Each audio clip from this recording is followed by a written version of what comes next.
Hello and welcome to Enchantment of Eternity's review for Bojack Horseman Season 2. This video is a part of a series of videos where I review every episode of Bojack Horseman one season at a time. In this video I will cover all the episodes of Season 2. So, Season 2 of Bojack Horseman I think may be one of my favorite seasons of the entire show. In fact, it will be a strong contender for my favorite season of the show, which I think is like quite different than what most people say, because I heard a lot of opinions that the first two seasons weren't really that good because they were more of a silly comedy, and is when the show got into some serious drama is when it got better. And I often tell people that they kind of had to, sit through the first two seasons because it's more of a comedy, but the show gets more serious later on and actually tackles some issues. But I realized that actually starts in Season 2. Now, Season 1 does do some of that, as I explained in my review of Season 1, but all in all, the comedy was a lot more forefront. And even I had often said that the first two seasons, 1 and 2, were the funniest of the show. Like, even though I think the later seasons are also great, I think, and it's also funny, they still have, comedic moments and whatnot, but I always found the comedy in the first two seasons to be better and just a funnier show. But I think Season 2 probably has the best blend of comedy and dramatic storytelling, as I love the later seasons, particularly 5 and 6, as they have very strong drama, very strong character stories, and they're actually deeply emotional. They're not quite as funny, whereas I found Season 2 does, particularly the end of Season 2, is very deeply emotional, has very strong drama, yet it's hilarious also throughout most of the season. So, I don't know. I always have a really soft spot for Season 2. I particularly love it and might end up being my favorite season of the show.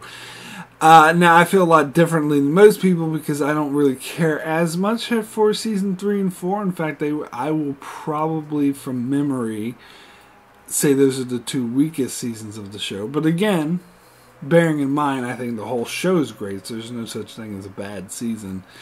And that's in contrast to a lot of people who I think prefer Seasons 3 and 4 over 1 and 2, where I think I'm kind of different than that, because I just like the blend of comedy that comes in Season 2, and I actually find it very, very strong. So anyway, let me go ahead and jump into the episodes. Let's start with episode 1, Brand New Couch. This sort of starts off the season with Bojack doing his Secretariat movie, and he's listening to these audiobooks by George Takei, or in universe it's not George Takei, but George Takei is the one who voices it, and I always find it interesting. And he has this very changed attitude. He's very happy and chipper, and I love the scenes with him and Mr. Peanut Butter where he's actually being really nice to him, and they're going around chatting and oh, let's see this stuff, and Mr. Peanut Butter keeps saying things that normally Bojack would roll his eyes or grunt at and be like, that's not how it works, that's stupid, because he usually has that sinister cynical attitude. But with his brand new listening to these motivational books, he has this upbeat attitude, so they just keep playing off of each other, yeah man, let's go see the Stones, the Rolling Stones, then the Mighty Mighty Ball Stones, oh yeah. Normally Bojack would be like, that's stupid, but this time it's oh cool, yeah, let's go see them. And the whole time Diane's standing there going, what the hell is happening right now? That's a great scene. But of course, my favorite line, something that actually stuck in my head a lot, and I was actually quoting this a lot this year to my friends who they didn't know the quotes, so I had to show them the YouTube video, but where Bojack says, "What are you doing here?" I think that's hilarious. So when he's filming the Secretariat movie, And his line is, "What are you doing here?" And he's supposed to be sad and somber, but because he has this new attitude, he can't help but be upbeat. And so he can't read the line correctly. And he keeps saying, "What are you doing here?" It's funny because the Turtle Top producer and what's-her-face, the director, come to like his trailer to try to talk him, try to say, "Look, this isn't working," trying to give him a pep talk. And when they enter, he's like, "What are you doing here?" And they're like, "Yes, that's perfect. Say that again." And then he goes, "What are you doing here?" It's like, which anyone who's done any bit of acting knows that's like a thing, that when you purposely try to act, it's actually sometimes harder to do things that you would just do naturally because you are trying to act. And this is particularly hard for Bojack because he's in this sort of brighter new persona. Now, another thing I really love about this episode is when Bojack, all this shit happens with his mother, which I'll get to shortly, and so it's starting to dampen his positive attitude. So when Mr. Peanut Butter comes to visit him in the trailer to talk about the Mighty Ballstones, Bojack's not having it anymore. But at first, like, he's practicing the line. He's like, "What are you doing here? What are you doing here? What are you doing here?" And then Mr. Peanut Butter shows up. He's like, "What are you doing here?"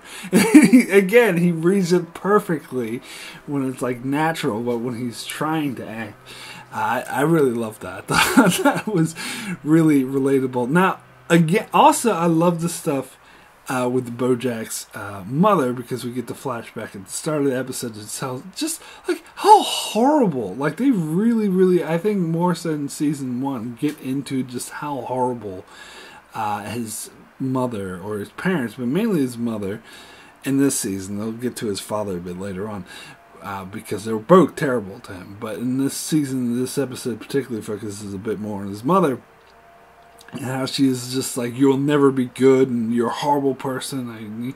It's just, and you start to understand more of Bojack's character. And this is a theme. Again, this is something the later seasons will get into, but it started here in season 2. It's a theme that the show will get into, that you see these horrible people, particularly Bojack, although he's not the only one. And there's no excuse for them being horrible, but they show these flashbacks that sort of explain, but not excuse. Like, it's still, and this is a theme that the show will play with, that he still bears responsibility for being a miserable person. Like, it's not like he's completely blameless because he had a horrible childhood. And this is something Diane will touch on with him a lot more in later seasons. Like, that's no excuse. And it's true, that's what the show is saying. But you understand it a bit more. You understand this is how he became the person he is now. And again, this is complex character structure, and more so than a lot of other shows that are straight up dramas. And this is a silly animated, comedic, over the top cartoon, and it's better at doing these character constructions, particularly here. And one flashback scene we get to when she goes visit him on set on Horsing Around, and they're having dinner together. I absolutely love that, where she is, "Oh, it's not Ibsen," and whatever, and she just keeps being like tearing him down and being a completely miserable person to him. And the whole time he's like, "Can I get some alcohol? Can somebody get some alcohol? Can you give me a bottle of gin?" And eventually it's like, "Somebody put some alcohol into my mouth!" Like, that, this is like, these scenes is like the perfect blend between comedy and drama. It's like well thought out character development that is very effective, very dramatic, but really funny at the same time. And that's why I think this show is better than a lot of other comedy shows. I might even go as far as to say this show is better than The Simpsons. What? Yeah, I think this is just. Anyway, we get a side plot in this episode, of which the title is named after, with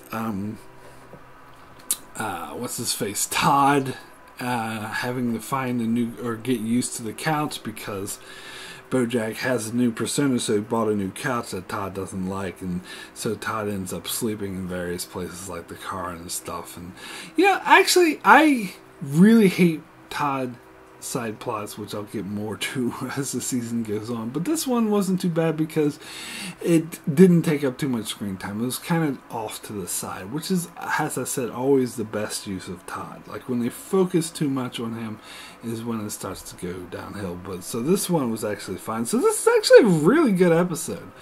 I think I really like this one a lot. So we'll get to the next episode, which is Yesterday Land, which we introduced us to the character of Bojack's new girlfriend this season. I'm trying to find Wanda. That's her name. Yeah, Wanda the owl, who's been in a coma for 30 years. It's an interesting concept because the episode starts out with Bojack having a lot of various one-night stands, and it shows like the new spin these one-night stands take after his book came out, because a lot of these women have read the book. So they kind of expect him to be an asshole, and they actually play off of it. In particular, the scene is like when he wakes up the next morning and he says something. I can't remember exactly what he says, but he says something horrible to the women, like, get the fuck out of here, but she finishes his sentence for him because she knows what he's going to say, and it's like, classic Bojack. And then it goes, you can hear her. I love how they focus on Bojack, but you can hear her in the next room going, "Are you Todd? Shut up, Todd." And Todd's just like, "Oh." And again, this is the kind of strong continuity I was talking about that the show is so good for, because it doesn't just pretend that that book never happened or just move on from it. It shows the consequences of the book. But anyway, like Bojack actually, it seems like having a deep, meaningful relationship is something that's not very common to Bojack. As we saw, like, he had his unrequited love with Diane where it didn't actually go anywhere, and his long-term relationship with Princess Carolyn was pretty surface level, as we saw, because we got flashbacks to what they were like during the actual relationship, where he ran into the street and went crazy when even at the mention of having a child, and, which was funny. And that when he was trying to re-spark their relationship, it was just a cover to try to get over Diane. So we never really saw him in a strong relationship before. So it was interesting to see him have this attraction towards Wanda. Now we see that there's an underlining issues with their relationship as well, which is actually played up in this episode, as Bojack is most attracted to her when there's competition, where there's that Alex guy who turns out to be a Soviet agent. In fact, that scene when they were in the 50s nostalgia restaurant, I love that. It's like, this is what makes you. He took her to a 50s nostalgia restaurant because that makes her nostalgia for the 90s, because 50s nostalgia was so big in the 90s. Which I guess you kind of, anyone who is like old enough to be older than a teenager in the 90s will know what that was. And they even mentioned like Back to the Future and Peggy Sue Got Married, which are both 80s actually, so maybe it's more 80s that had the 50s nostalgia.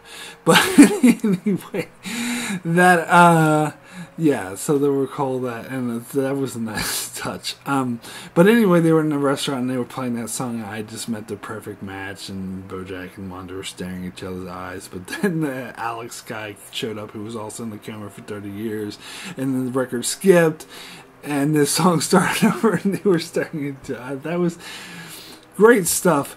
And then we get sort of more play with like the party and how Bojack exposes Alex as a communist, but then he makes this good speech and everyone's like, oh, and they're putting Bojack down for being the asshole. It's like, wait a second, you're kind of overlooking.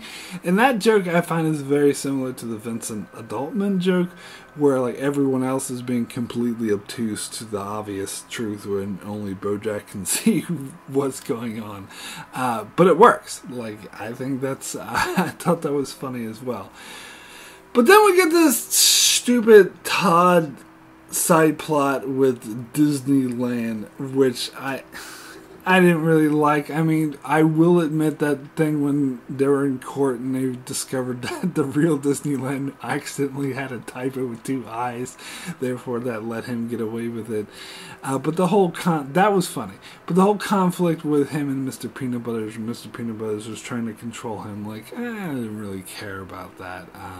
And the whole like Disneyland, Todd's version of Disneyland, which was really a mess. Like, I didn't care about that. Although I do think it's funny. I did like the final scene where Bojack was convincing Wanda to stay with him and to be in a long-term relationship while there was a fire burning around them. Like, that was good. And she kept saying, like, oh, there's a fire, maybe we should leave. And he's like, no.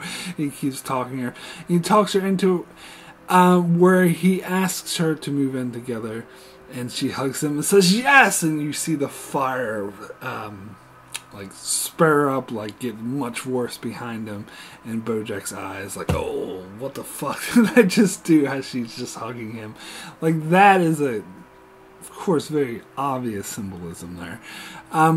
But that actually, so they're really telling you from the start that their relationship is not the strongest or healthiest, because she was going to leave him because she could see those attributes of his possessiveness and his self-loathing that she didn't like, and she was going to leave him, but he convinces her to stay by asking them to move in together, and that is not the best foundation. And I think the way the scene played with the fire just whoosh, gets worse right when she says yes was a great way to underpin that this relationship he's about to get into is not going to be a very healthy one. So yeah, so this is a good episode too. I liked it. So anyway, we get into the next episode, which is Still Broken. I think this is one of the weaker episodes of the season, which is a shame because it deals with Herb Kazaz's funeral is when he dies. Like the whole concept that this is when I think the comedy kind of interferes with the drama a bit, because they should have just had him die from cancer. The fact that he recovered and was in remission and got into a car crash, and then he was fine from the car crash, but then there was a peanut truck, and he's allergic to peanuts, so then he died from that. Like, that's just a ridiculous way for him to die, and I know it's a comedy, and sometimes they do ridiculous, but this is an instant where I think it wasn't really that funny, and I think it interfered. I think they should have just had him die from cancer. Particularly when that dude is reading his last text or tweets or whatever before he died. It was like, oh no, here's the truck. Oh, I'm fine. Like, I thought that was dumb. I'm sorry. And as I said, this should be an interesting, like, it was an interesting concept. Like, this should be a good episode because it reunites Bojack with his horsing around co-stars, and they go on an adventure. And I always like Sarah Lynn. I always think she's really great. She's one of my favorite characters. But it's actually really ridiculous because they go on this, they make it into like one of those, I can't think of the name, but one of those young adult investigation, like they have to investigate the murder. Ooh, this person tried to kill him because of the book or whatever, and it turns out it was started with a treasure hunt where they had to find Herb's gold, but they found it. Like, that whole thing, it just didn't work for me. And then also Todd, like, getting his new identity from, like, an Urkel set or something. Like, who's Todd? I'm Tad, or whatever he called himself. Like, that was dumb. I mean, I suppose it went back to his sort of toxic relationship with Bojack, whereas as soon as Bojack was a dick to him, he went out of being the cool guy, kind of saying that the reason why he's a bit goofy is because Bojack treats him like shit. But I don't know. Like, it's not a terrible episode, don't get me wrong. Like, they also had the thing with Princess Carolyn having the make-up stories about knowing her because that guy, went there to schmooze, but the guy she went there to schmooze with was like, could you believe that? They're just trying to use this as an opportunity. And she's like, oh yeah, those other people, how dare they? And then Mr. Peanut Butter is like, kept being idiotic and making, oh, Princess Carolyn, tell us more stories. Like, that was kind of funny, I guess. I don't know. But this is kind of just an average episode to me.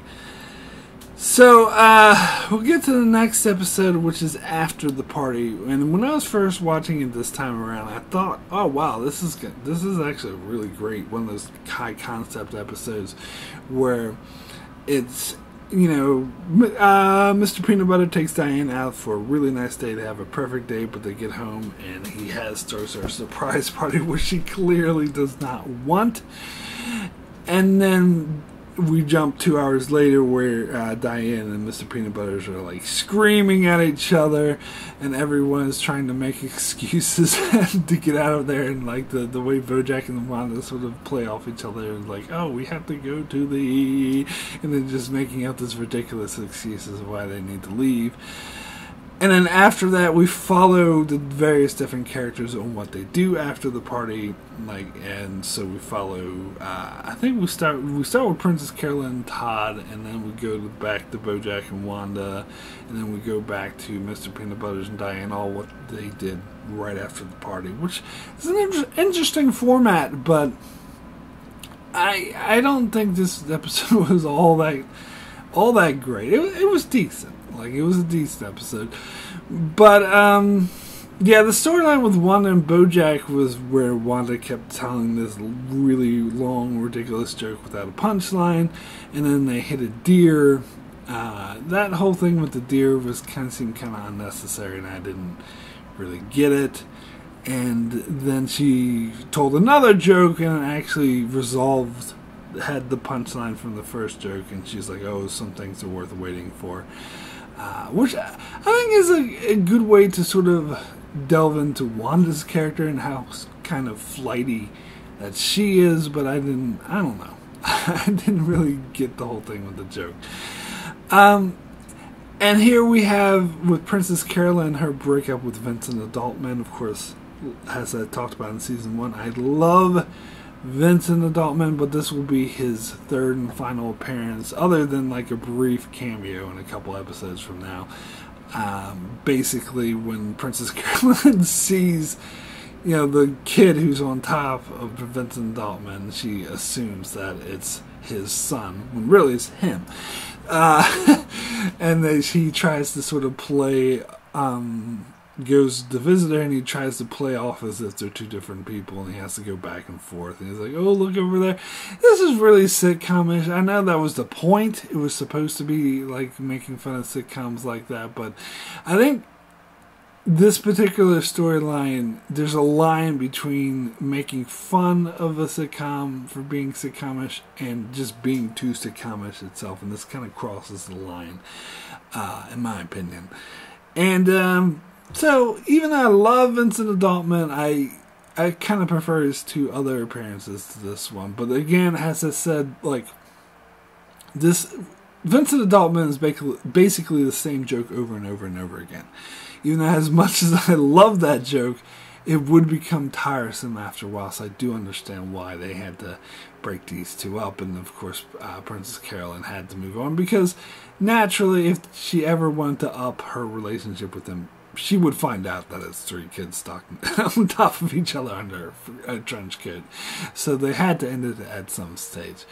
But, yeah, so that was okay. And the whole thing with Todd in the car with those two phones falling in love with, that felt like filler. It felt like they needed something for Todd to do with the fill up space. So let's have this brief things of two phones falling in love with each other. And that was dumb. I'm sorry. I didn't like that. And the Mr. Peanut Butter and Diane thing, having watched some of the later seasons recently, this felt a bit... This is something that they'll do a lot more as the show goes on, so it felt a bit repetitive, although it's probably incorrect saying that now because this is one of the first examples of it, so I should say that later, except for the fact that the later season examples, I think, do it better than this one does. So even though when this episode first came out, it was fresh, it was just like, yeah, I'm Mr. Peanut Butters and Diane kind of arguing when he tries to do something nice for her, and she doesn't like it. Whatever. So, I don't know.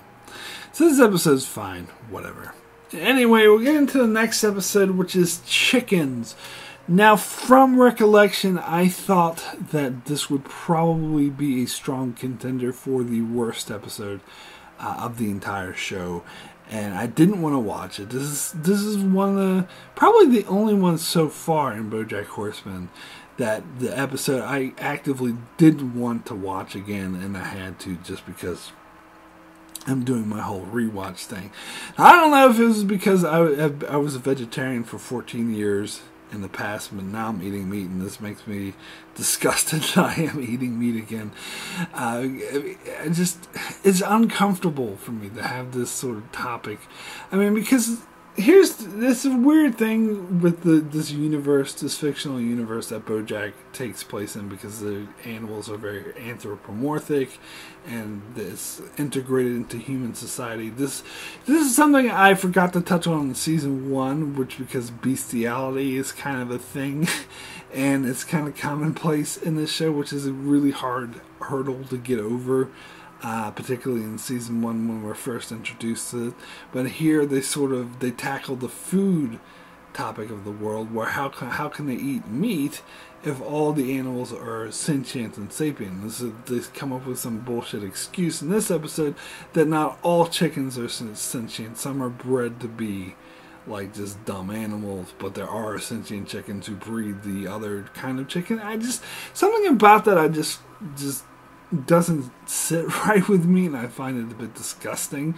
I will say the second half of this episode reaffirmed my feelings of that this is just not a good episode. It's not very interesting, and it's silly.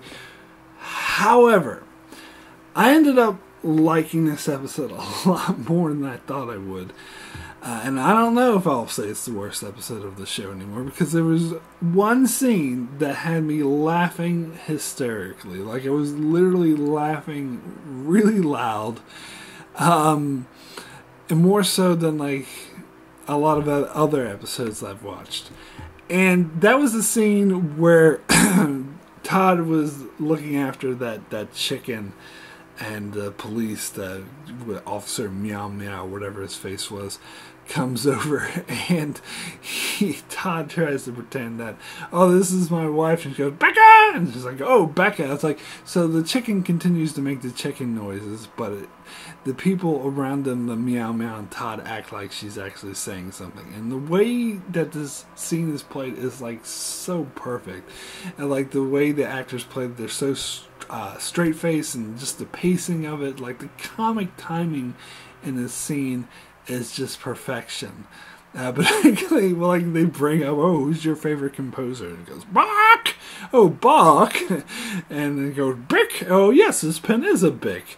And he says, okay, thank you, Mrs. Chavez. Says, Becca! Sorry, Becca. Like, I don't know, something about that I lost my shit and I found hilarious. But yeah, it's kind of weird. This is kind of the oddball episode, because I actually liked that scene, which was a Todd-centric scene, which, as I said, I usually hate Todd. But in this episode, I actually prefer the Todd storyline to the Bojack storyline, because the Bojack storyline was just him being all egotistical and trying to impress the director, who didn't like him, and he just desperately wanted her to like him. Now, that does get into sort of Bojack's character persona of how he cares most when people don't like him, but when people do, he's like shitty to them, which is kind of interesting concept. But the way they played it off in this episode with him being like over the top about it, I don't know. I just didn't care about it. Oh, but there was another thing I thought was hilarious about this episode was the whole scene at the police station when they were trying to figure out if Meow Meow was a loose cannon or a cop who didn't follow the rules. Of course, they were making fun of all the police TV show and movie tropes. And it was just a way to sort of, it wasn't like supposed to be an accurate depiction of police. It was making fun of TV and films depiction of the police and how there's all these cliches. And of course, they had this character in the background who was like the Clint Eastwood type character who would just go rah! And then, like at the end of the episode, after Bojack shows up and they decide to just let everyone go because Bojack's a celebrity, you see the Clint Eastwood character in the background smash a chair over his desk and go rah! For no reason. Now, I gotta admit, that was hilarious too.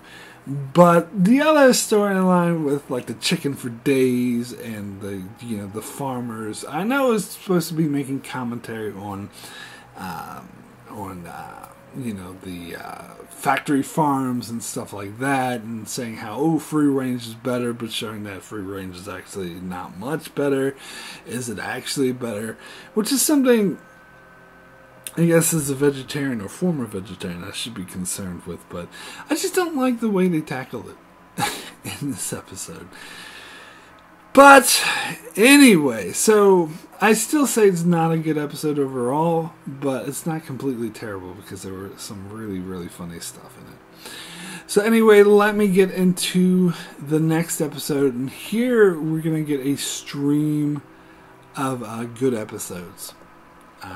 Which is very good to come across. So anyway, that starts with the Higher Love, or just Higher Love, sorry.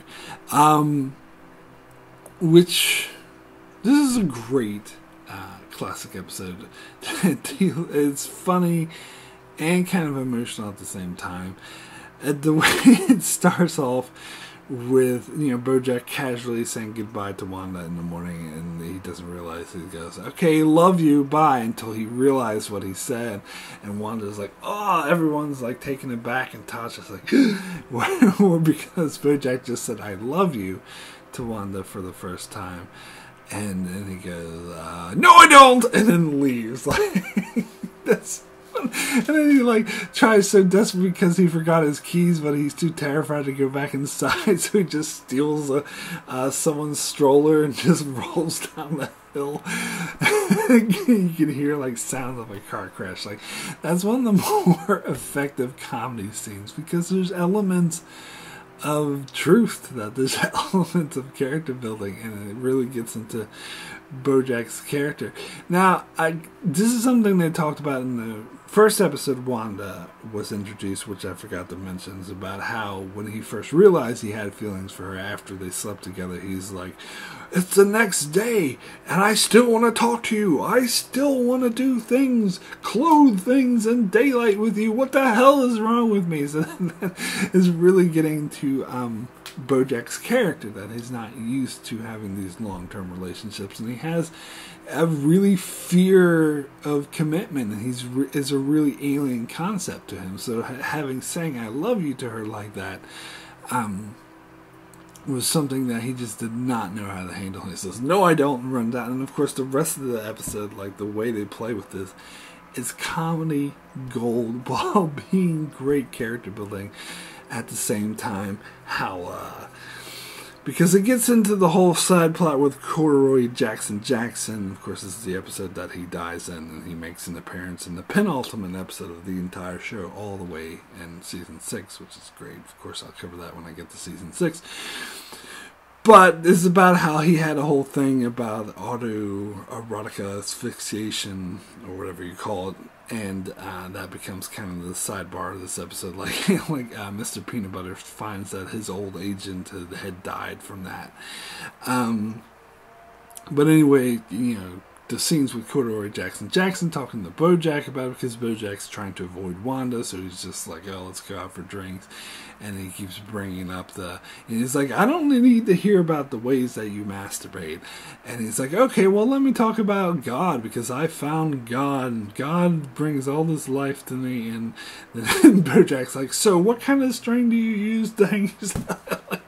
Like, that was funny stuff.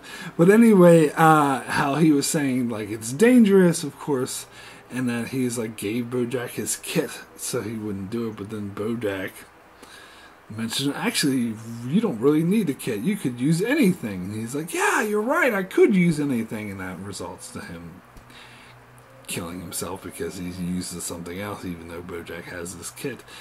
So I guess they're trying to say this is a way of Bojack being careless, harming others, but that's a bit of a stretch, but that was still funny. But anyway, the funniest part, though, was Bojack and Wanda, how when Corduroy Jackson said if someone loved you or cared about you, they wouldn't let you do this autoerotic asphyxiation. So Bojack, the twisted person he is, thought that would be a great way to prove that Wanda loves him, by pretending to do the autoerotic asphyxiation to try to prevent Wanda from stopping her. And I love, like, when he first, like, the way he tells her, like, he's really obvious about it. At first he's like, so I thought about this autoerotic asphyxiation, I think I'm trying to. First Wanda is like, what the hell is going on here? Until he says, like, but if you really love me, you won't let me do it. And she's like, oh, I get it, I see what's going on here. And then so the rest of the time she's like, fine, you do whatever you want. and then he gets, like, someone to, like, create, like, this whole elaborate, like, construction thing in his room, and he's like, I'm gonna do it, I'm gonna asphyxiate myself. And she's like, okay, have fun with that. And he's like, I might die. And he's like, okay, well, I'll see you at your funeral, bye. That it showed, like, the twisted relationship they had. And then what's interesting, though, is that the Wanda does admit, after Bojack almost kills himself by accident with that stupid contraption, is that Wanda finally admits that she loves him, but then he won't admit it back to her. So again, it's playing off of how afraid of commitment he is, which is interesting. So I thought this was a pretty good episode. Really good, actually. So anyway, I will get into the next episode. As I said, a run of great episodes. This is another great episode, Hank After Dark. This is I kind of forgot about this episode, because this is kind of a template for Season 5 and Season 6, where they introduce Vance Wagner, and Season 5, the thing with Vance Wagner, and Season 6 is what happened to Bojack himself, where they deal with the celebrity. Although those two, especially the Bojack one, put a kind of different spin on it, so I don't think those later seasons are being repetitive. But it's interesting how similar it is here, because this deals with a controversy with a famous celebrity, Hank Hippopocalypse, or whatever the hell he's called, being accused of sexual harassment. Diane just casually mentions it on her book tour with Bojack, and it becomes like a huge thing, and they have it becomes a huge thing in the news. Now, part of the reason why I love this episode, because I think, again, this is another nice blend of drama and comedy, because you get the commentary on society is actually really strong in this episode, and it's a good character moment for both Bojack and Diane. Of course, Bojack is just jealous. He wants to be in the spotlight. It's kind of funny. But the comedy in this episode also really works. How ridiculously over the top the news anchor are, with the Keith Urban Will, whatever his name is, like Randy.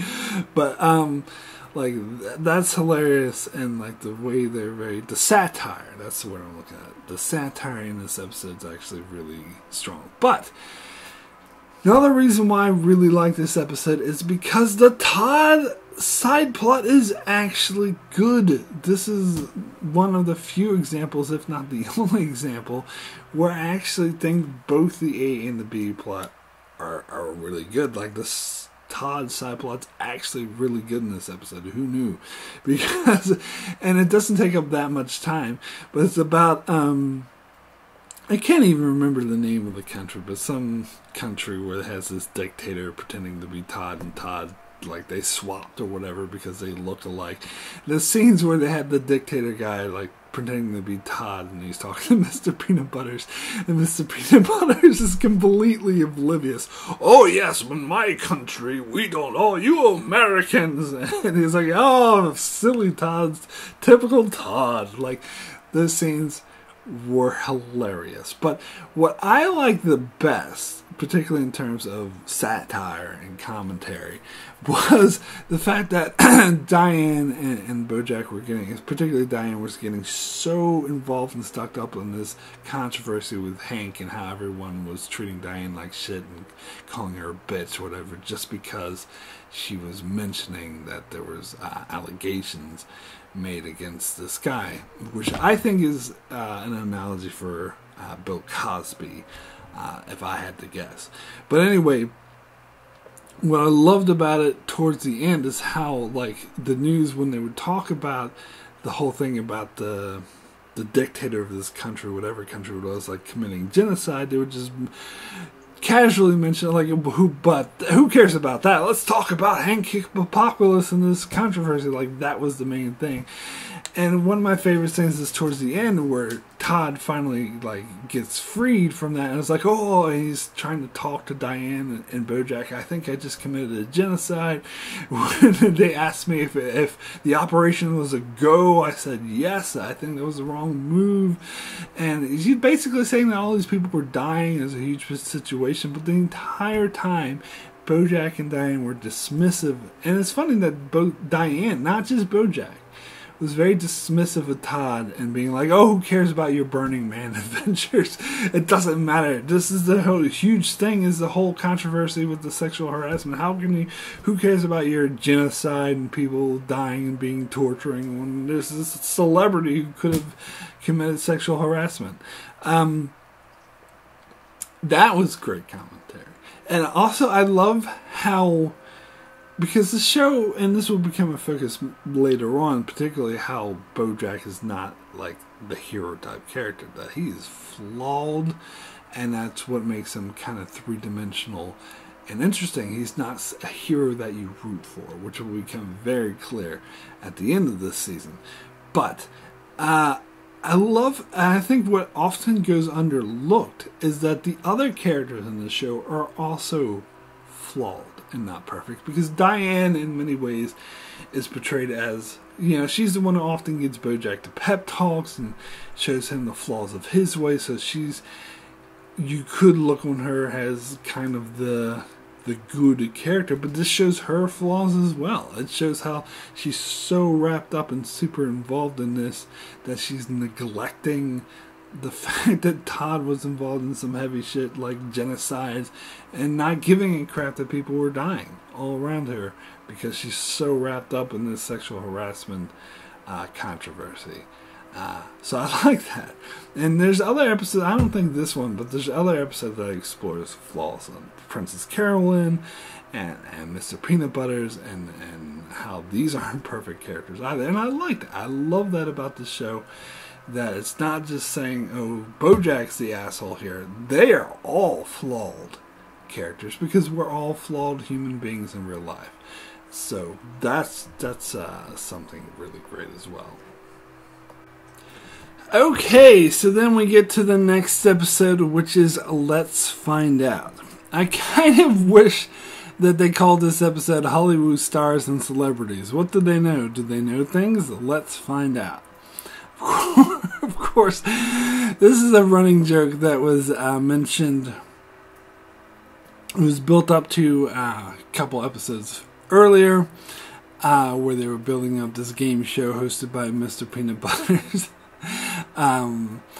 that was created by J.D. Salinger, Hollywood stars and celebrities. What do they know? Do they know things? Let's find out. And of course, the joke is that the title's ridiculously long. I remember one time Wanda said like the initials, like an acronym for each of the letters, and she said for short, but it was still ridiculously long. Like, that was a nice joke. I gotta admit, I love this episode. This is probably one of my favorite episodes of the show. I think this episode probably will make my top 10 best episodes of the entire show.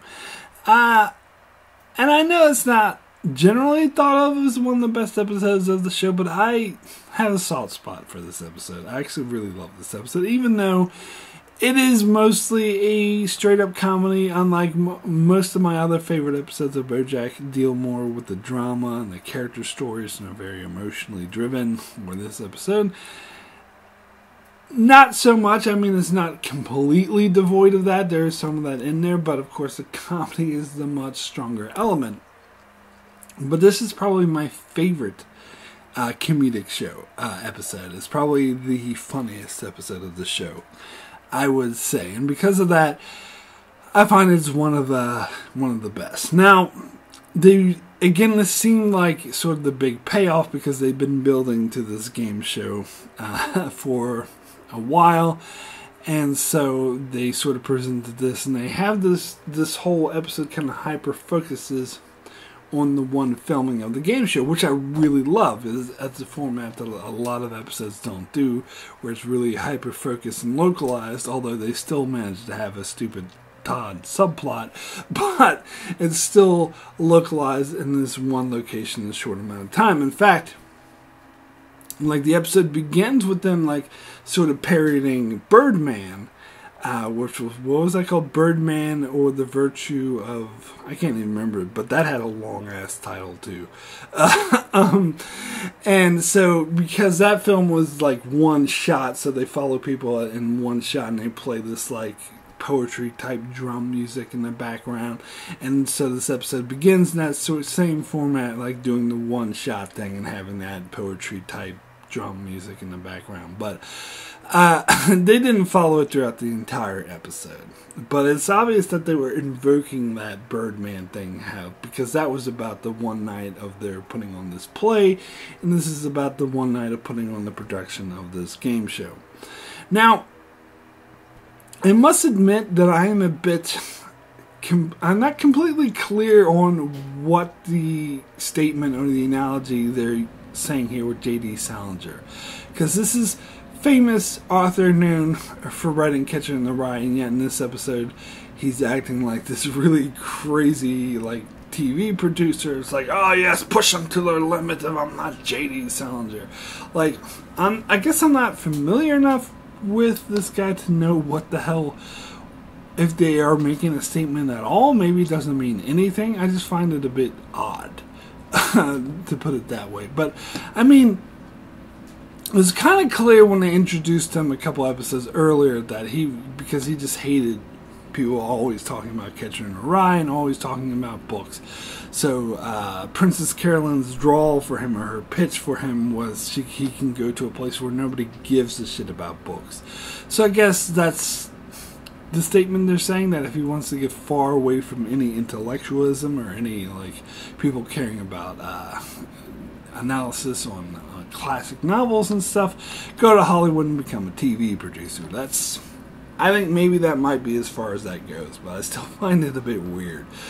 But anyway, as I said, I think this episode is absolutely hilarious. It's funny how Bojack doesn't even want to do the show at first, but Wanda kind of says, "Oh, are you doing it for me?" But then once he's playing the game show, like Mr. Peanut Butter's being a complete dick to him, and he's losing horribly, and he hates it, and so like in between, like for the commercial break, like Bojack even says, "You're being a dick," and he's like, "Oh, we ribbing each other?" He's like, "No, we're not ribbing each other. You're being a dick." And then Mr. Peanut Butter's, of course, completely oblivious to it. And I do like seeing the side of Mr. Peanut Butter, because he's usually seen as like a ridiculously nice guy, like nice to a fault. But here, it's within character for him to actually be a total asshole and total dick, because he's still like oblivious to everything that's going on. He's not aware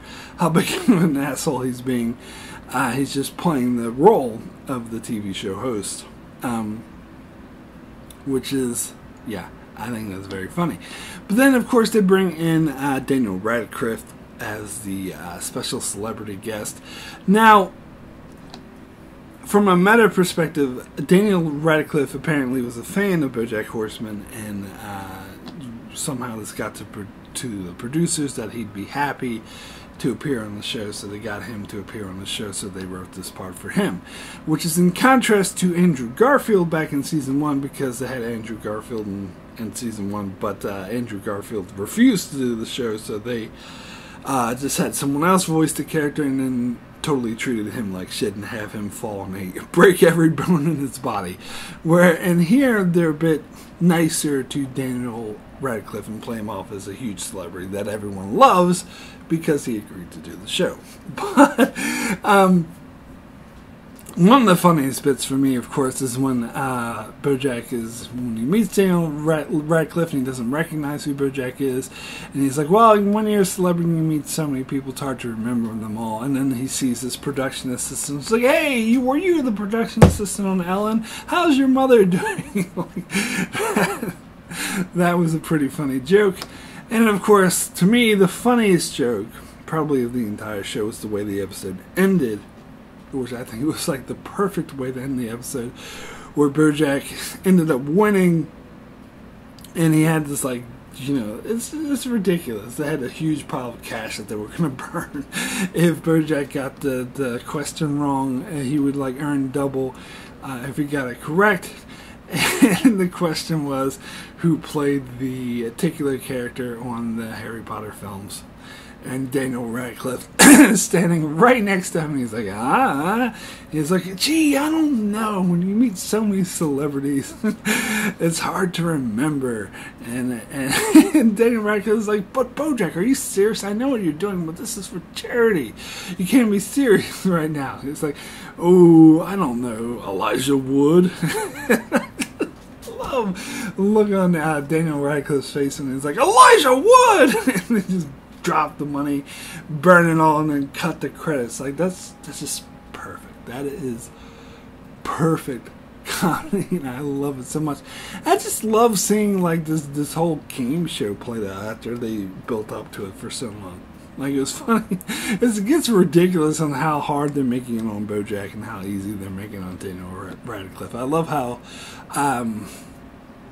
Princess Carolyn tells him this ridiculously long story, and the whole point is that Mr. Peanut Butters has a tell, and Bojack says, I think that story had a lot of unnecessary details.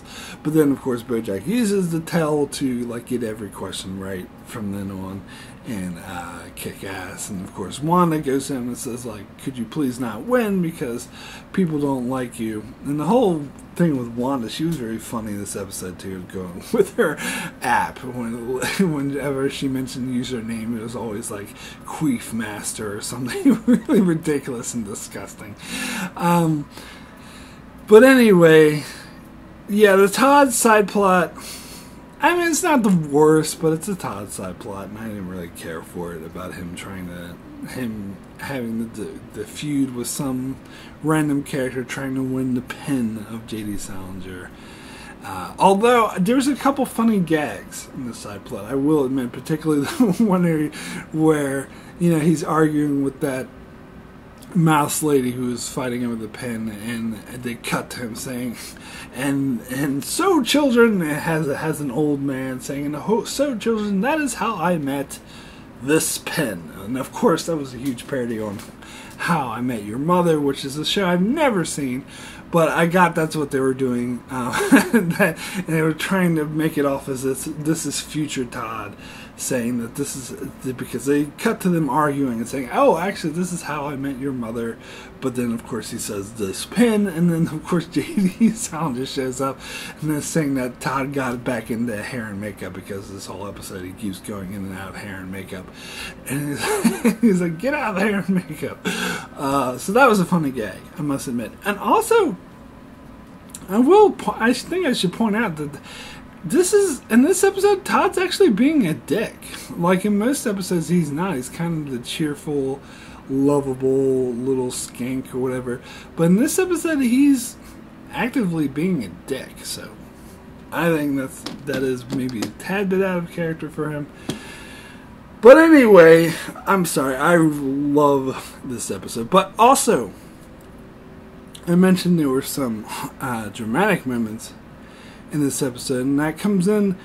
This is actually kind of an important episode for Bojack and Mr. Peanut Butters and their relationship, because they actually hash out the whole thing about how Bojack kissed Diane. And of course they do it on live TV, and this was actually really good stuff, because at first, like, I love how Mr. Peanut Butters, when Bojack's like, how'd you know? And Mr. Peanut Butters, oh, well, I had this forensic team, and they looked at the cameras around the highway, and oh yeah, my wife told me!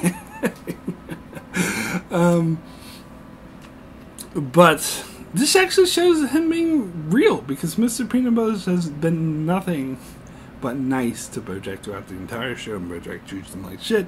And finally, he's calling him out on it, and of course doing it on live TV. And then they sort of make it a bit ridiculous with J.D. Salinger making fake rain fall on them and whatnot.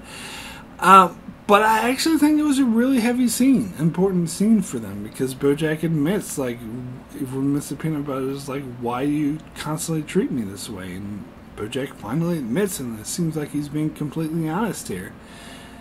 I'm jealous of you. I'm jealous because you always seem to be happy, and I can never be happy. And that sums up the relationship pretty well, and I think this is a great revelation for these characters. Now, of course, we also get the scene where Wanda forces Mr. Peanut Butters to forgive Bojack, which, you know, I don't know if this is really touched on again, but I do get the impression that Mr. Peanut Butters actually does forgive Bojack, because he has a very forgiving nature. Like, he doesn't want to at first. Like, it's so funny when they come back from the break. He's like, "Whoa, my producers told me that I had to forgive Bojack, but I'm my own dog, and as my own dog, I decided to forgive Bojack." And then, of course, they make them kiss, which is also ridiculous and over the top. I kind of forgot that Mr. Peanut Butters and Bojack kiss in this episode. So it is mostly ridiculous and a ridiculous comedy, but I do think it was an important episode for Mr. Peanut Butters and Bojack's relationship. So I love this episode. I'm sorry, I do. Anyway, we get into the next episode, which is The Shot. Now, it's funny because I always remember seeing Season 2 being a good episode, so throughout the years, whenever I wanted to watch like a good classic episode of Bojack that I hadn't seen in a while, like, I wasn't familiar enough with the episodes' names or what happened to them. I just know that Season 2 was good, so I'd always just turn on random episodes in Season 2, and for some reason, I ended up seeing this episode over and over and over again, and realized that I actually don't like it very much. And it's not a terrible episode, but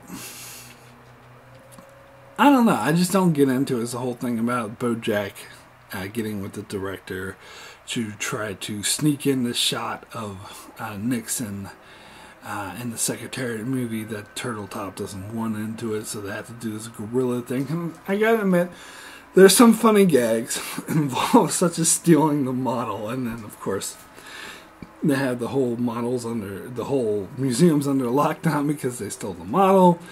And the whole thing about that security guy being Nixon's son, like, that was a bit ridiculous. But I do like the gag about the panda who was just like there to fix the cable, and they're just like, someone might die. And especially, I can't remember his name, but they kept saying his name, Trevor or whatever his name was. And it's like, why do you keep saying I'm gonna die? Like, that was funny. And of course they bring back character actress Margot Martindale, who goes a bit, they turn her into like a total psycho in this episode when she starts this shootout. Not sure what the deal with that is. So this episode's okay, but I don't know. I just never got on board with the whole Like the scene where Bojack has to go into an emotional place to get into Secretariat's mindset, I'm sure was meant to play as a very emotionally powerful scene, but I don't know. I don't think it was bad. It just didn't really connect with me for whatever reason. And I really didn't like the fact that the director lady got fired. Sorry, I can't remember her name. That's why I keep calling her that.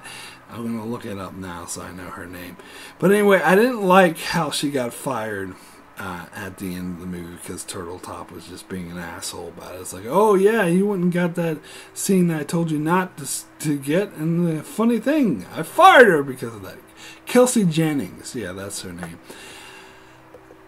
And this will become like a character beat for Bojack going forward, how he feels regret over getting her fired. And this is yet another horrible thing he's done because he was being selfish, because he talked her into doing this thing that ended up, and she faced the consequences for it, and where he got off scot-free. It's kind of, and there's some touches of similarities to Herb Kazab in that situation, but I don't know, I still don't kind of like it. I think, I don't know.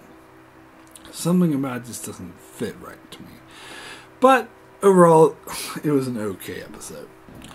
Okay, now we get into the next episode, which is Yes and. And I have to talk about the title of this episode first, because whenever I hear that title, I always think, God, I hate this episode. But I actually love this episode. I just don't like the subplot that the title is from. So it's from the subplot with Todd finding this group of improvers and getting caught up, and then it turns out to be this cult, which is a storyline we'll continue into another episode. But it's obvious that they were going for an analogy with Scientology. In fact, they bring up Scientology several times, like when Todd first says this, try Scientology, but instead he goes to the improv group. But it's obvious they're just making an analogy, not even trying to hide it. Of course, Bojack says at one point, I'm not talking about Scientology, let me make this clear, I'm talking about improv. And of course that was like a meta way for anyone who's like, apparently, because whenever shows like trash Scientology or whatever, there's a huge backlash, whatever, from the community that's with Scientology, and they have a lot of sway, so that goes a long way. So they were trying to say that, but it's obvious, like, and honestly, I'm just not interested in, that's just a subject I'm not interested in. I'm not really interested in cults in general. I talk about this in a lot of other shows I review, that whenever they have an episode about a cult, it's always my least favorite episode. I don't really find this topic very interesting. I guess maybe I just don't relate to it on a personal level or whatever, but I don't know. And I think the jokes here, I mean, it was kind of silly, it was kind of funny a little bit that the improv people yes-anding are being ridiculous and they turn out to be a cult, but I don't know. Most of this, I just did not care for this storyline. But this episode is actually great because the main focus is actually on the other storylines, which I really love, particularly the one with Diane. Now, I think I forgot to mention Diane in the previous episode, because she went to Scordovia, whatever country it was, with the, oh God, what the hell is the name of that guy? Because this is an ongoing storyline that actually started at the end of Season 1 and is in the background throughout Season 2, which I actually haven't mentioned yet. Is it Sebastian St. Clair? Is that his name? I think so.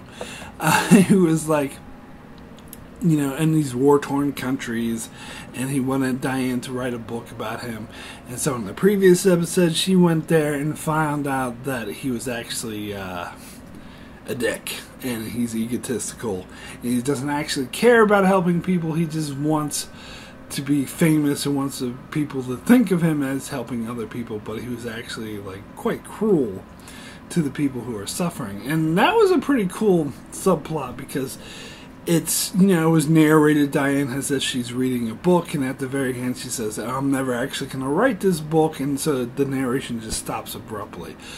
And so then she comes home and doesn't tell anyone that she's home, particularly Mr. Peanut Butter. She doesn't tell him that she's back early, and so in this episode, she stays with Bojack. She gets really, just sits around drinking and eating and watching TV all day and just becomes super depressed. And I love this subplot of Diane, as I said, because it explores her flaws more.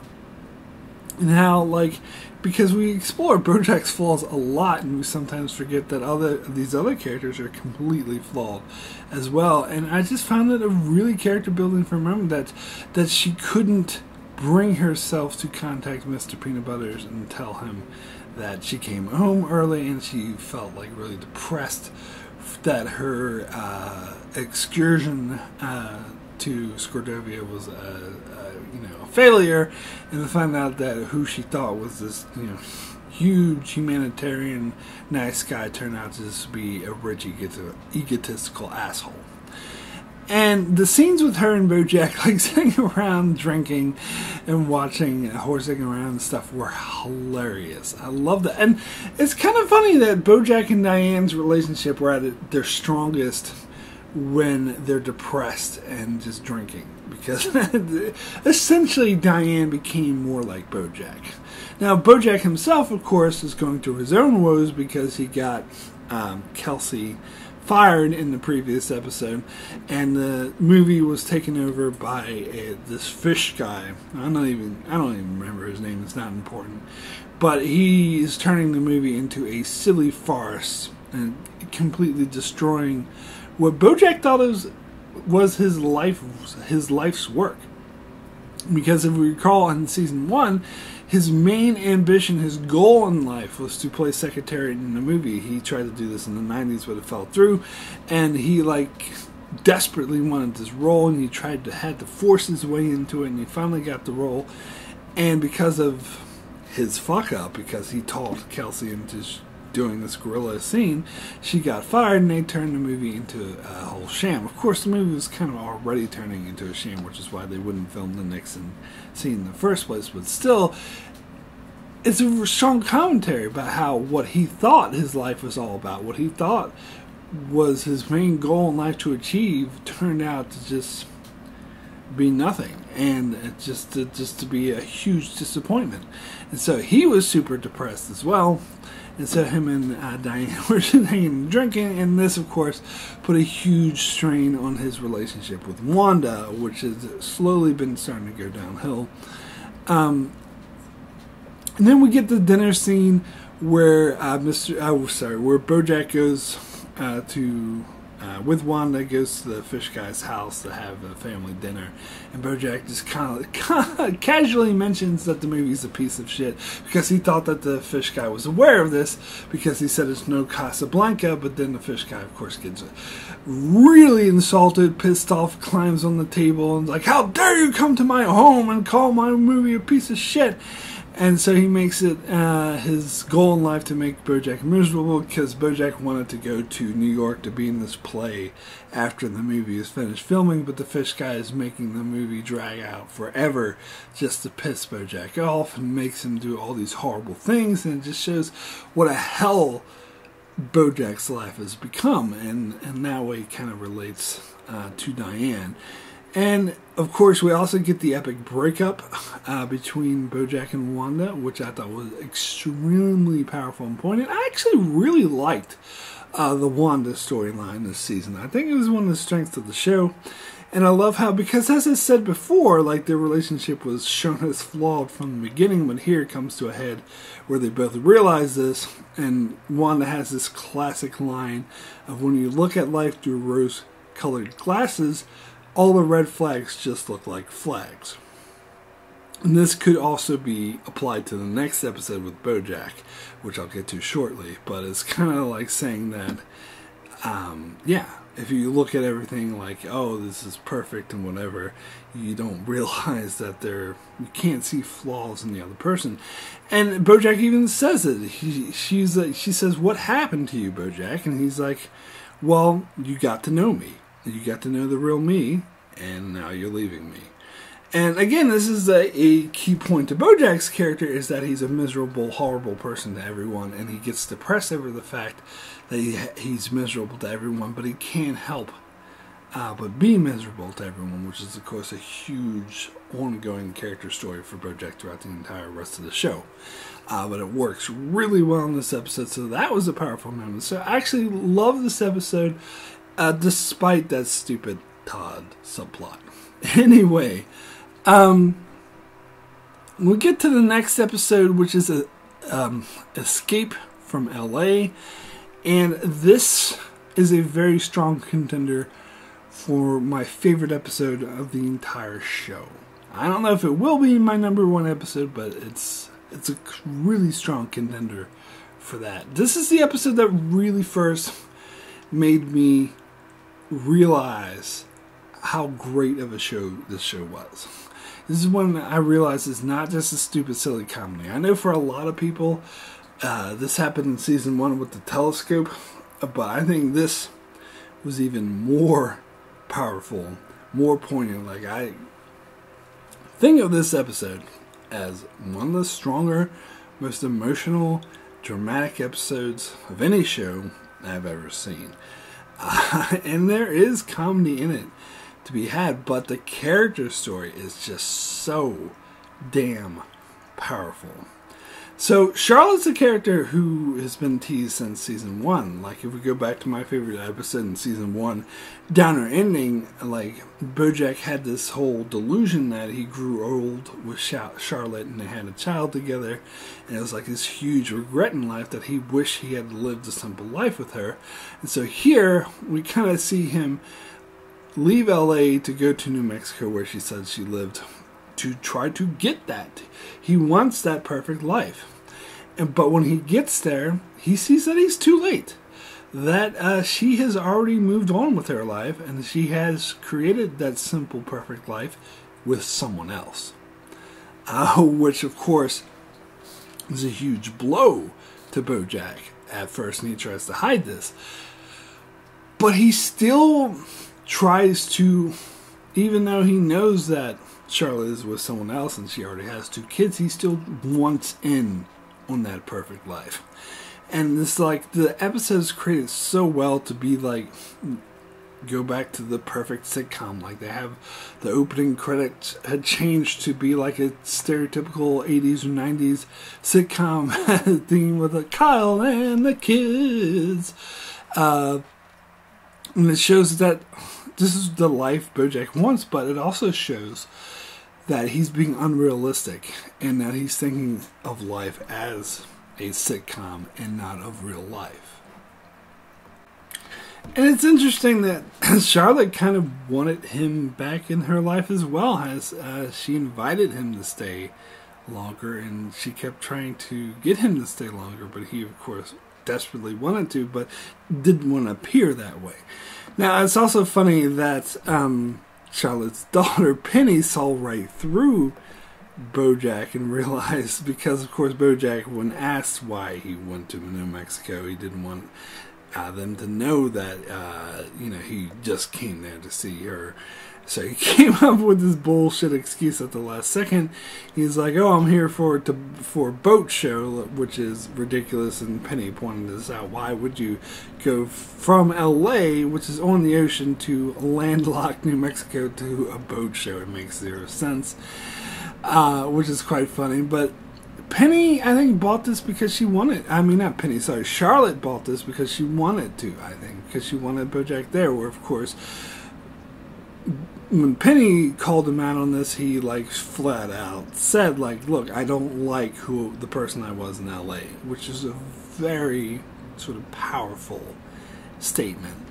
And then, of course, Penny, like, crashed the car, and so they had made this agreement that Bojack wouldn't tell her mother about it if she agreed not to tell her mother about him not really going to a boat show. But, of course, she pointed out, like, if you don't buy a boat, they're going to realize you're lying, so he bought this huge boat.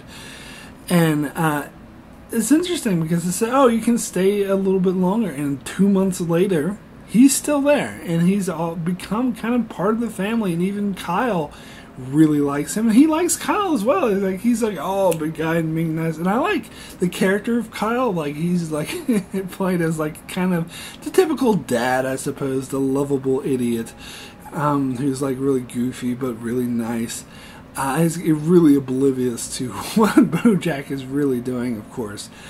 And then we get the subplot of Bojack going to the prom with Penny, which at the face of it does seem kind of creepy, but I think from Bojack's perspective, he's looking at it again because he sees this life as the perfect sitcom, and that's something you do on a sitcom. Oh, let's have the adult go with the teenager to the prom to try to show up the younger kids, but of course it doesn't turn out that way because in real life it's actually kind of creepy, and everyone's like, "What is an adult doing here?"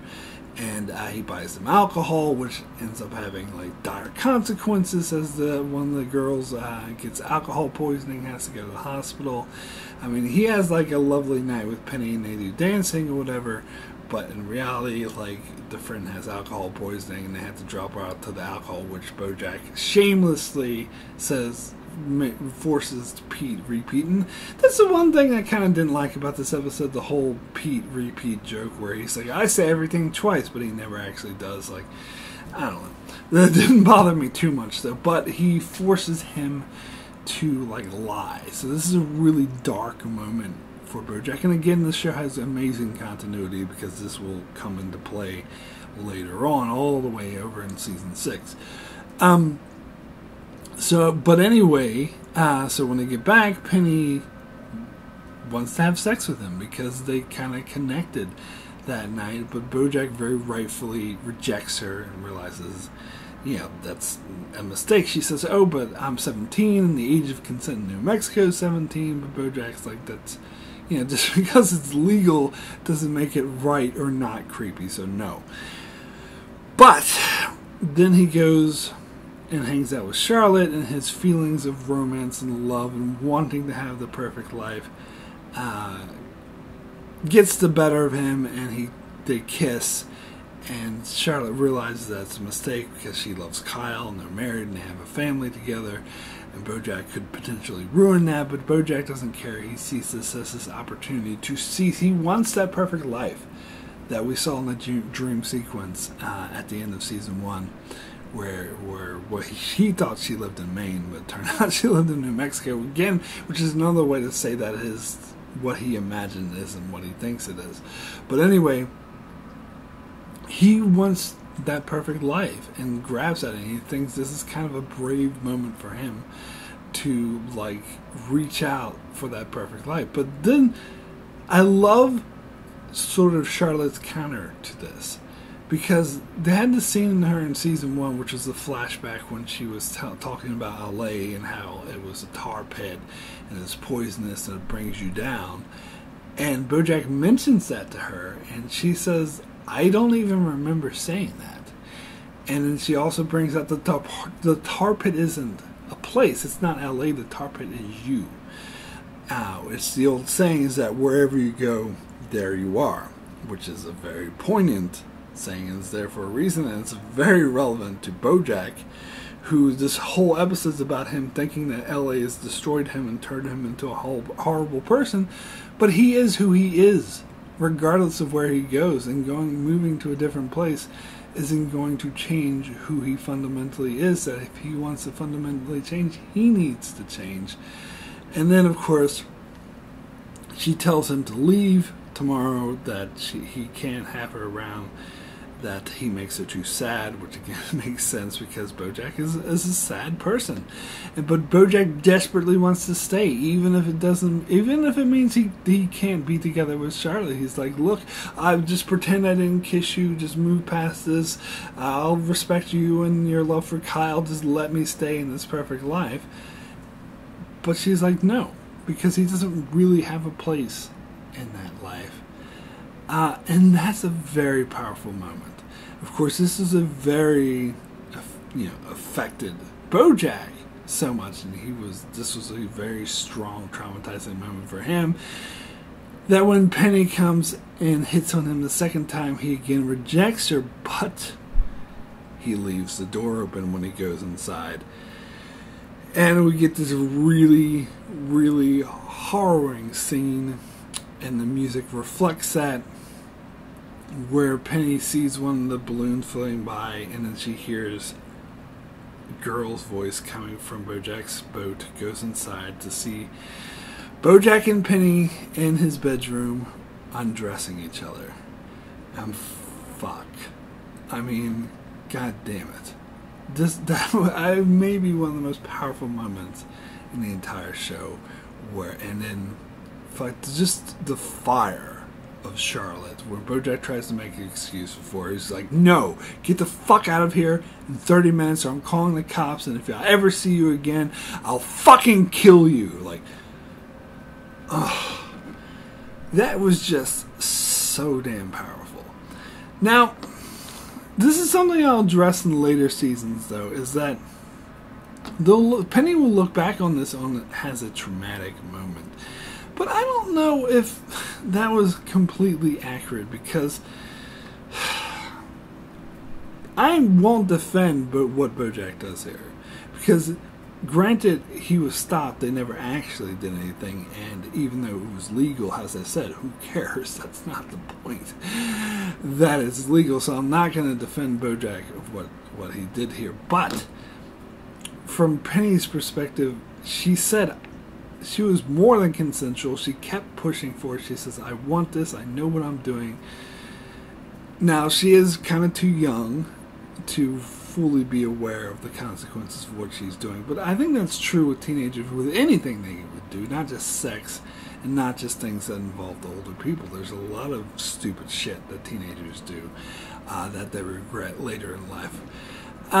So, I don't know, like, I could see how she could have all this regret on this, but placing the blame entirely on Bojack when, I don't know, I'm just of the perspective that teenagers, particularly older teenagers, 17, 18-year-olds, do have some self-responsibility. I mean, the law says 17, you have none, 18, you have all, which that's very, very extremely arbitrary. It's very different for every kid. But with, again, the law in New Mexico said that she could perfectly have sex with someone who's like 5 times older, well, not 5 times, 3 times older than her, and that's perfectly legal, but it wouldn't be right. And of course, Bojack, again, I'm not going to understate this, Bojack was completely in the wrong to actually let her into his bedroom. But I don't know, I just feel like she should take some self-responsibility for constantly pushing this and saying, I want this, because I think she is old enough to know what she wants.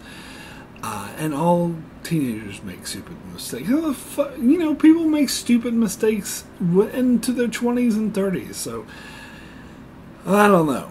But I guess that's more of an issue as to how it was portrayed later in Season 5 and Season 6, particularly Season 6. So I guess I'll get to that when I get to Season 6. But here, fuck. Bojack done fucked up. But even then, like, it's not a black and white, he's an evil man, he's a pedophile, whatever. Clearly he's not. But, I mean, because you can understand his mindset, just like when they show him being treated like shit from his mother, you understand his mindset, but it doesn't excuse his present behavior. And that's the same thing here. You understand his mindset because he was so depressed and upset that Charlotte rejected him that he would go and do something stupid, but it doesn't excuse his behavior. He's still completely fucked up. And I actually like that the main character of the show is kind of a creepy man who just almost did a totally fucked up thing. It shows him as completely flawed and not a hero. He's not a great guy. But overall, and then we get the sequence where he rides the boat back to LA, and then they play the Bojack theme music, which wasn't actually played at the start of the episode because it was. And the producers talked about this, how they wanted to evoke and make it clear that this was a totally different kind of episode, a totally different setting, like the pacing, the comedy was all a bit different. But at the end, when he's leaving, going back to LA, that's him returning to his old life, because the whole opening sequence is about his routine, of how he just goes through the same things over and over again. It's kind of dull to it, like he's dull to life, he's jaded and jagged. And that sequence totally shows that. And And it was even more powerful. Like, the music was louder, the sequence was longer, it was more colorful, it was very beautifully animated. And this shows that he's even more back into this, he's even more jaded and depressed now.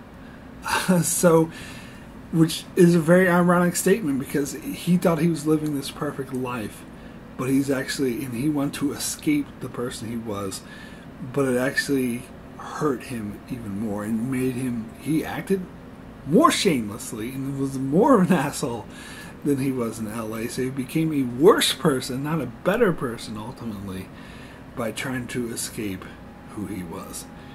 And god fucking damn, that is so powerful. So he returns home to find his house a total mess because Diane was living there the whole time. And they just have that, they just look at each other. He's like, "You're still here?" He's like, "Yeah, I'm still here," because he's still there too. That they're both kind of stuck with who they are, and moving to a different place isn't gonna change it. They have to change themselves. Fucking hell, this is an amazing, such a huge, powerful episode. Anyway, let me move over to the next episode, which is Out to Sea. Now, this I think was kind of an inadequate follow-up to the previous episode. I don't think they fully addressed what Bojack did. I mean, they will do that later on in like season 6. But they didn't address the consequences of how badly Bojack just fucked up.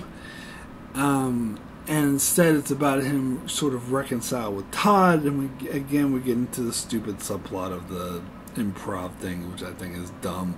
But I did like the emotional conclusion to that, of Bojack realizing what a dick he had been to Todd and trying to reconcile that.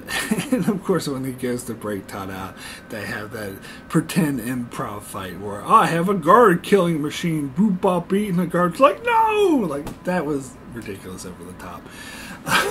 But so that is okay.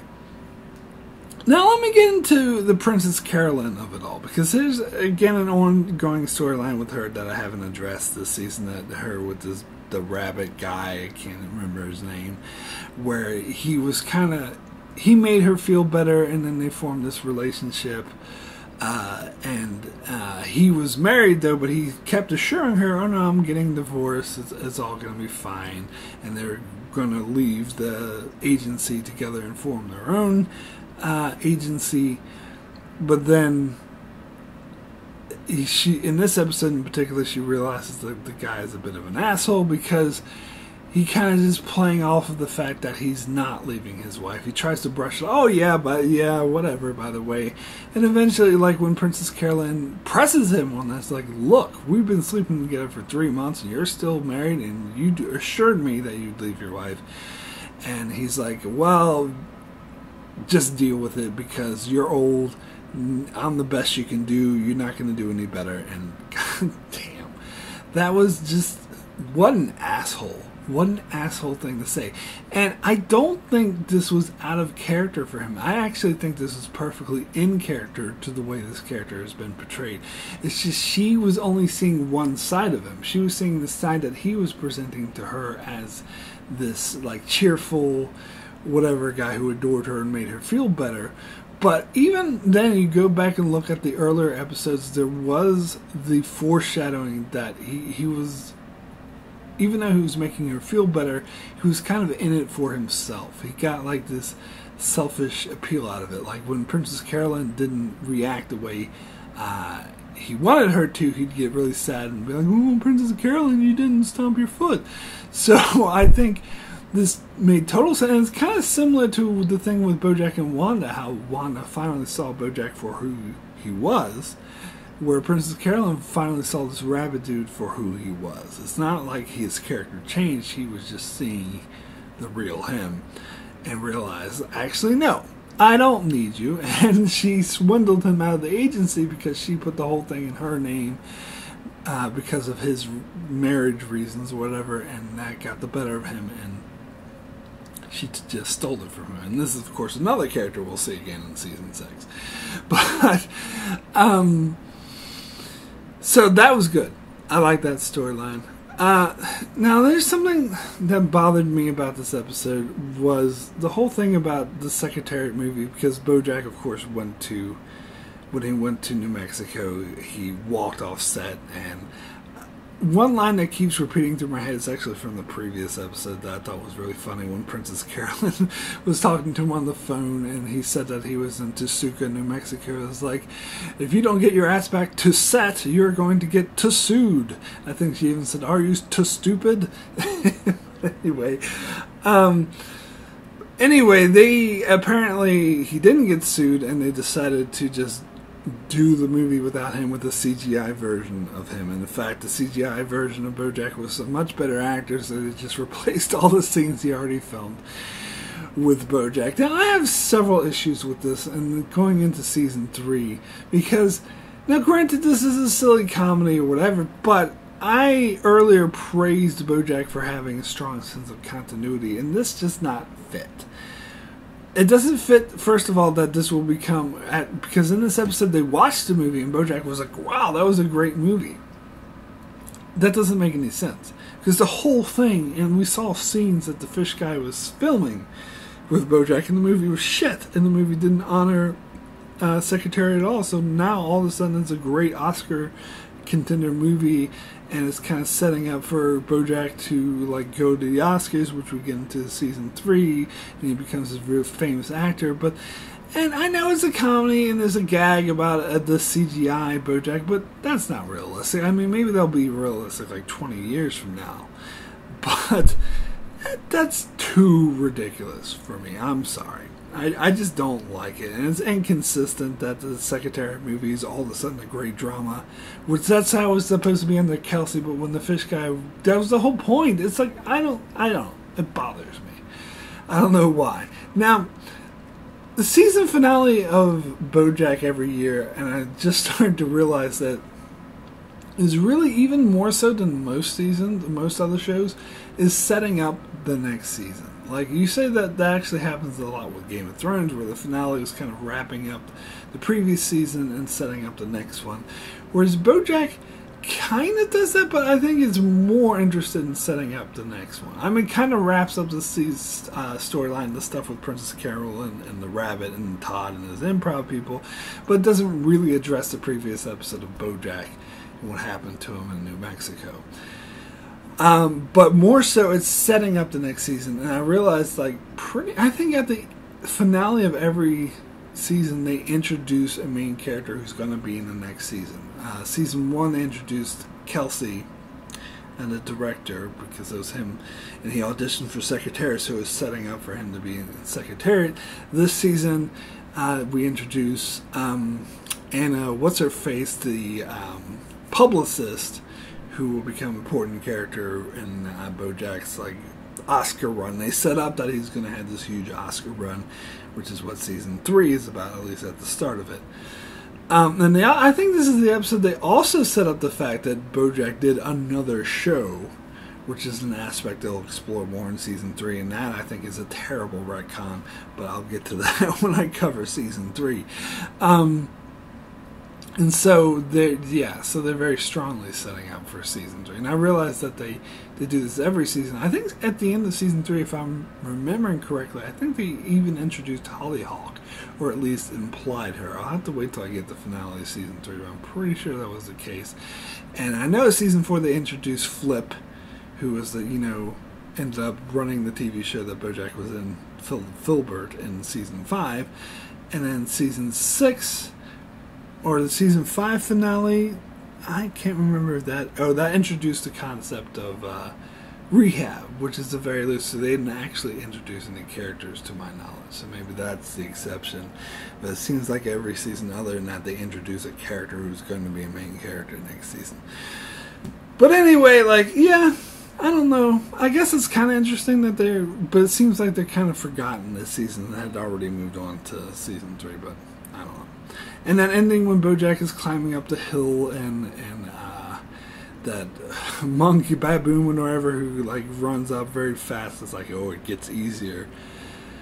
I don't know. Like, that moment seemed really unearned to me. Has a resolution from the previous episode that, oh, don't worry, if you just keep trying, it will get easier. Like, I mean, I suppose it's about how Bojack needs to try to make himself happier, that he has to work at it, that it's not going to come instantly. So I suppose it makes sense in that sense, but I don't think it really addresses the horrible thing Bojack did. But it's okay. So this episode is decent. I don't think it's like amazing or good or anything. But again, I already mentioned this in my last Bojack reviews. Like, it's kind of like Game of Thrones, where the penultimate episode is the amazing episode of each season, and the finale is kind of. I think all the finales are kind of a little disappointing to me in a bit, and they're kind of just a wrap up and setting up the next season. But the penultimate episode is really where it's at. So, those are all the episodes of Season 2. So, I guess I shall give my favorite and least favorite episodes of the season, which you could probably already tell from my reviews. Now, as for bad episodes, the only 2 weak episodes I think this season had, or actually, I'll probably say 3 weak episodes, because the shot was kind of weak, the one with the Nixon thing. That wasn't too bad. But then also the Stillbroken, the one with Herb's funeral, I think that was a bit silly and disappointing. But the worst episode of the season, I had to go for Chickens. Even though I love the jokes about Bicka! Like, back! Oh, what kind of composer? Yeah. And the, Clint Eastwood cop slamming, going, slamming. Like, those are funny jokes, but the rest of the episode, I did not like. I thought it was dumb. It kind of creeps me out. I don't know if it's just me, but I didn't like this episode. Now, as for best episode of the season, a lot of great contenders for that. I love the premiere of Brand New Couch. I thought that was a powerful, funny episode. Higher Love, which dealt with the whole autoerotic asphyxiation and him saying, I love you, no I don't. Like, that was a great episode. Hank After Dark, of course, dealt with the sexual harassment scandal when nobody cared about a genocide that was going on. That was great commentary. Yes, and that had Bojack and Wanda break up, and Diane making her life miserable.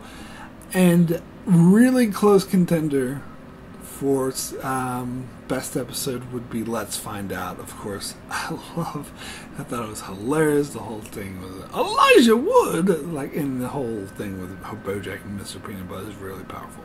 But of course, for best episode of the season, definitely gonna have to go with Escape from LA.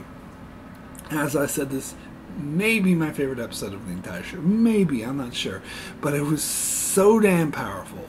So well earned. This is some of the best drama I've ever seen in any show ever, not just in the animated cartoon show. I mean, that's an understatement. This is the best drama I've seen in the animated cartoon show. But it's one of the best dramatic episodes I've seen on any show ever, and that's really saying something. It was just so powerful. There's so many layers to it. It's so complex. It's not very simple. It's not saying yes or no, right or wrong. It's just giving you a very complex, powerful situation. It was just so well written. So anyway, my rating for Bojack Horseman Season 2 out of 10. I'm going to give this season a 10. The best. There's only a few weak episodes, and even those episodes aren't that bad. Like Chickens even wasn't quite as bad as I remember it being. But when I was going through the best episode list, you might have noticed I was almost talking about every episode, because there were so many good episodes this year, and there was a couple really amazingly powerful ones. As I said, the Escape from LA, and the whole storyline of Bob Bojack trying to find happiness and it making his life worse. Just so powerful. And as I said, there was a lot of hilarious episodes as well. Let's Find Out. And a lot of other funny jokes. Like, this is probably the funniest season, combined with this great drama that the season will become known for. So I think this might be the show at its best. Maybe. Again, Not sure yet until I finish my rewatch. But absolutely love this season. So anyway, that is it for my review of Bojack Horseman Season 2. I shall return in a month to cover Season 3, which probably a lot of people will disagree with me on, because I think Season 3 may be my least favorite season of the entire show. A lot of people love it, so look forward to disagreeing with me there. Also, check out my channel as I cover many other shows like Star Trek The Expanse and more. And if you really want to support the channel, you can support me on Patreon. $1 a month will get you access to a lot of Patreon-only videos, schedules, other perks, and whatnot. Also, mainly, really helps me keep my YouTube channel going. So really helpful. But even if you can't support me on Patreon, that's fine. Leave a like, subscribe. Also extremely helpful. So be sure to subscribe so you can keep up with all of that. Thanks a lot for watching.